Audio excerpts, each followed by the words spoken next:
మనం తెలియజేయాల్సింది ఏంటంటే, నేను అగ్రకులం వాడిని దేవుని తెలుసుకున్నాను కాదు, లేకపోతే పాపాత్ముడిని దేవుని తెలుసుకున్నాను కాదు, నేను చచ్చిన వాడిని, సువార్త నన్ను బ్రతికించింది. We are all dead in our trespasses. మనము మన అపరాధముల చేత, పాపముల చేత చచ్చి పడి ఉండగా, నువ్వు పిహెచ్డి చేసి ఉండొచ్చు, నువ్వు అగ్రకులానికి చెందిన వాడై ఉండొచ్చు, నువ్వు బీదవాడై ఉండొచ్చు, ఏదైనా కావచ్చు. You are in God sight, you are dead.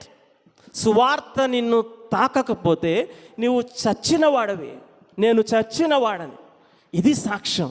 నేను చచ్చిపోయాను, సువార్త నన్ను బ్రతికించింది. Praise the lord. నేను చచ్చిపోయాను నా క్రియలతో, నా పాపంతో, సువార్త నన్ను బ్రతికించింది, నా హృదయాన్ని మార్చింది. ఇప్పుడు నేను పడుతూ లేస్తూ ఆయన వైపుకి ప్రయాణం చేస్తున్నాను. That is the result of the gospel.